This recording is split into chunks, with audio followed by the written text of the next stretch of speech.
내가 매수한 종목이 한 종목은 계속 오르는데 한 종목은 계속 떨어질 경우, 이럴 경우에 되게 고민을 하게 됩니다. 떨어지는 종목을 팔고 손절매하고 올라가는 종목으로 올라탈까 옮길까 이런 생각도 하고, 아니면은 올라온 종목을 차익 실현하고 그 돈으로 떨어진 종목으로 갈아탈까, 뭐 이런 고민도 하게 되죠. 이런 생각도 하게 되죠. 막연하게 이렇게도 생각해보고 저렇게도 생각해봅니다. 이게 일반적인 투자자 또는 매매자들의 행태입니다. 자, 그러면은 이게 어떤 방법이 좋을 것인지 한번 따져보기로 하겠습니다.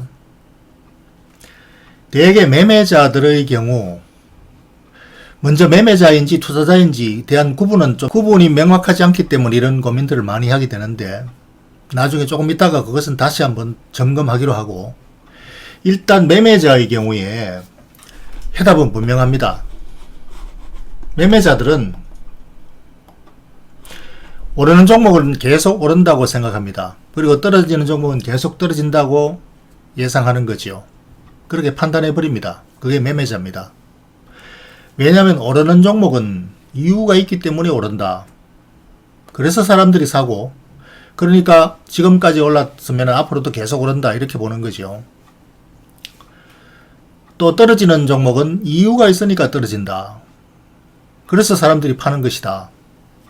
그래서 앞으로도 계속 떨어질 것이다 이렇게 보니까 당연히 떨어지는 종목을 지금이라도 팔고 손절매하고 올라가는 종목으로 바꿔야 된다.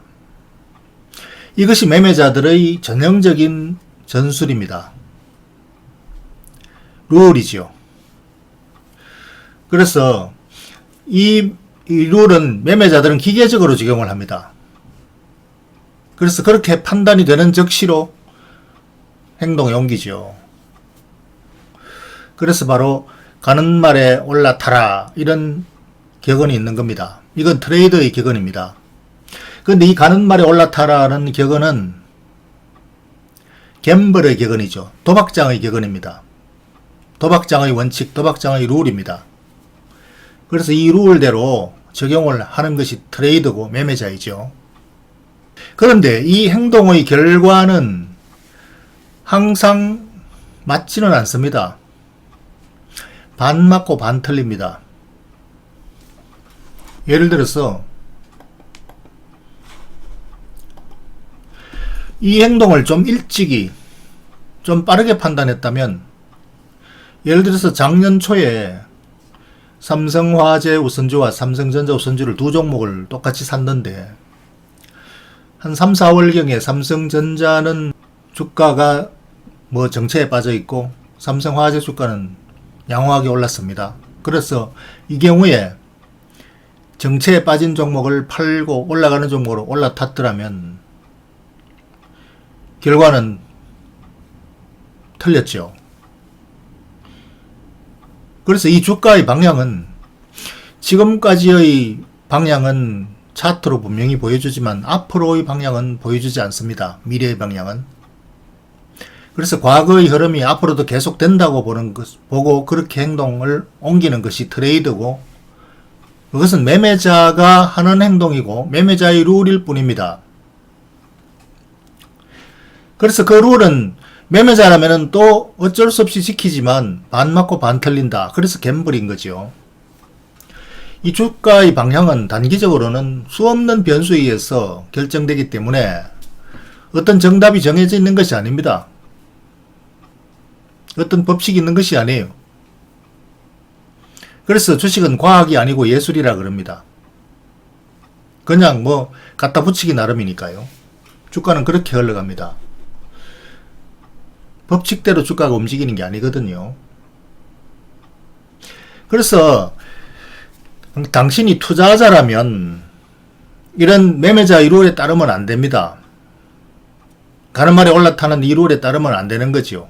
이렇게 가던 방향대로 계속 가는 게 아닙니다. 주식이라는 게. 지금까지의 방향은 이렇더라도 앞으로 어떻게 될지 하루 앞을 한치 앞을 모르는 겁니다. 그렇기 때문에 투자자는 다르게 생각해야 됩니다. 투자자는 이 주가의 방향에 배팅을 하면 안 됩니다. 주가의 방향을 예측하려고 해서도 안 됩니다. 이 두 종목의 비즈니스, 사업 그 자체를 생각해야 되고 사업 그 자체를 다시 점검해 보면 됩니다. 그래서 이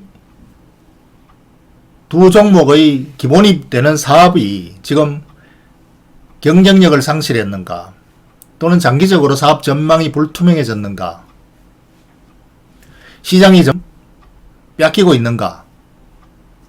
결국은 결론적으로 그렇게 해서 내가 기대하는 투자 수익, 그 투자 수익은 주식 상승률이 아닙니다. 배당 소득입니다.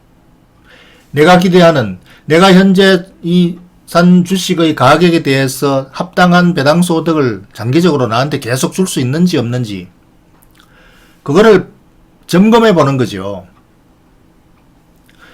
그래서 그것이 점검해서 큰 변화가 없다라고 판단되면은 그냥 현재 상태로 그대로 유지하는 겁니다.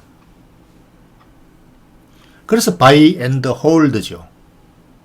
buy and sell이 아니고 buy and hold입니다.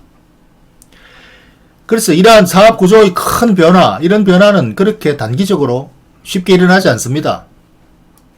수십 년에 한 번 또는 뭐 100년에 한 번 일어날 수도 있는 그런 큰 변화의 국면에서 고려해야 되는 그런 경우죠. 그래서 그런 경우가 아니라면 그냥 이 주가의 방향에 따라서 고민할 필요가 없습니다. 당신이 만약에 투자자라면 말이죠.